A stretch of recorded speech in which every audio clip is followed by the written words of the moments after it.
ദേശീയപാത നിർമ്മാണത്തിനിടെ അപകടത്തിൽപ്പെട്ട് മരിക്കുന്ന തൊഴിലാളികളുടെ എണ്ണം വർദ്ധിക്കുകയാണ്. സുരക്ഷാ മാനദണ്ഡങ്ങൾ പാലിക്കാതെ ജോലി ചെയ്യുന്നതിനിടെ 7 തൊഴിലാളികൾക്കാണ് കാസർഗോഡ് ജില്ലയിൽ മാത്രം ജീവൻ നഷ്ടമായത്. മരിച്ചവരുടെ കുടുംബങ്ങൾക്ക് നഷ്ടപരിഹാരം നൽകാൻ കരാർ കമ്പനികൾ തയ്യാറാകാത്തതും വിമർശനത്തിന് ഇടയാക്കിയിട്ടുണ്ട്.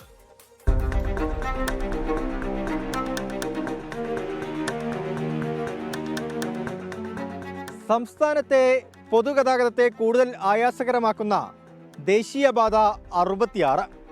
ദേശീയപാത 66-ന്റെ നിർമ്മാണത്തിലെ ആദ്യഘട്ടം മുതൽ തന്നെ അശാസ്ത്രീയത ആരോപിച്ച് വിവാദങ്ങൾ പൊട്ടിപ്പുറപ്പെട്ടിരുന്നു. പക്ഷേ അതല്ല കാര്യം. അതിനപ്പുറത്തേക്ക് ഈ പാത നിർമ്മിക്കുന്ന തൊഴിലാളികളിൽ പലരും സുരക്ഷാ മാനദണ്ഡങ്ങൾ പാലിക്കുന്നില്ല.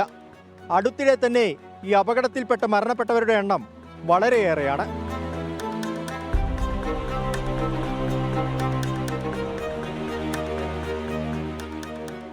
കഴിഞ്ഞ മഴക്കാലത്തായിരുന്നു ചെറുവത്തൂർ മട്ടലായി കുന്നിടിഞ്ഞ് ഒരു അന്യസംസ്ഥാന തൊഴിലാളിയുടെ ദാരുണാന്ത്യം.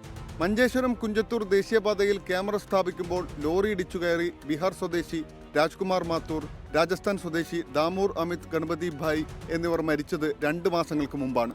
ഗുരുതരമായി പരിക്കേറ്റ മറ്റൊരു തൊഴിലാളി മംഗളൂരുവിൽ ചികിത്സയിലായിരുന്നു.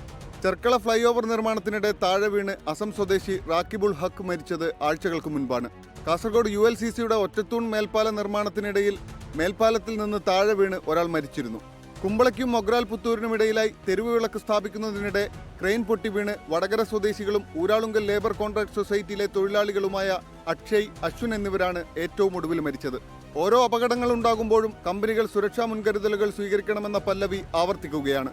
നിർമ്മാണ കമ്പനികളും മേൽനോട്ട ഏജൻസികളും കൂടുതൽ ഉത്തരവാദിത്വം കാണിച്ചാൽ മാത്രമേ ഇതിനൊരു പരിഹാരമുള്ളൂ.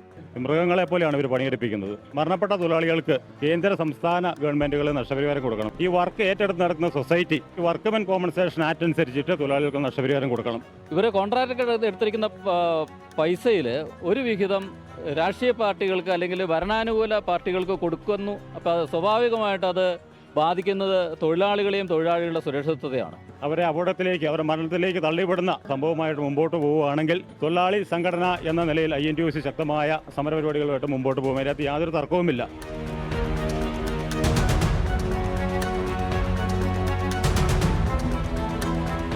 കാസർഗോഡ് ജില്ലയിൽ ദേശീയപാത കടന്നുപോകുന്ന 2ാം ബ്രീച്ചിലും 3ാം ബ്രീച്ചിലും നിർമ്മാണം നടത്തുന്ന മേഘ കൺസ്ട്രക്ഷൻ കമ്പനിക്കെതിരെ തൊഴിലാളികൾ കൂട്ടത്തോടെ രംഗത്തെത്തിയിട്ടുണ്ട്. ഇവർക്ക് 4 മാസമായി കമ്പനി ശമ്പളം നൽകിയിട്ട്. അപകട മരണങ്ങളിൽ കുമ്പള, മഞ്ചേശ്വരം, വിദ്യാനഗർ, ചെറുവത്തൂർ, കാസർഗോഡ് തുടങ്ങിയ സ്റ്റേഷനുകളിൽ കേസുണ്ട്. അന്വേഷണത്തിൽ വേണ്ടത്ര ഗൗരവമില്ലാത്തതും മരിച്ചവരിൽ കൂടുതലും അന്യസംസ്ഥാന തൊഴിലാളികളായതും കരാർ കമ്പനികൾക്ക് വീണ്ടും തെറ്റുകൾ ആവർത്തിക്കാൻ പ്രേരണയാവുന്നു എന്നതാണ് യാഥാർത്ഥ്യം. അപകട മരണങ്ങൾ പെരുകുമ്പോഴും തൊഴിലാളികളുടെ ജീവന് സംരക്ഷണം നൽകാൻ ജില്ലയിൽ ഒരു സേഫ്റ്റി ഓഫീസർ പോലും ഇല്ലാത്തതും വിമർശനത്തിന് വഴിയൊരുക്കുന്നുണ്ട്. അപകടത്തിൽ മരിച്ചവരിൽ പലരും അന്യസംസ്ഥാന തൊഴിലാളികളാണ്. അതുകൊണ്ട് അവർക്ക് നീതിക്കായി അടുത്ത ബന്ധുക്കളോ സുഹൃത്തുക്കളോ ആരും തന്നെ രംഗത്ത് വന്നിട്ടില്ല. നാടിൻ്റെ വികസനത്തിന് പൊതുഗതാഗത സൗകര്യം ഇങ്ങനെ മെച്ചപ്പെടുത്തുമ്പോൾ ആ റോഡ് നിർമ്മിക്കുന്ന തൊഴിലാളികൾക്ക് സുരക്ഷയൊരുക്കേണ്ടത് ആരുടെ കടമയാണ്? മരിച്ചവരുടെ കുടുംബങ്ങൾക്ക് നീതി ലഭിക്കേണ്ടത് ആരുടെ ഉത്തരവാദിത്തമാണ്?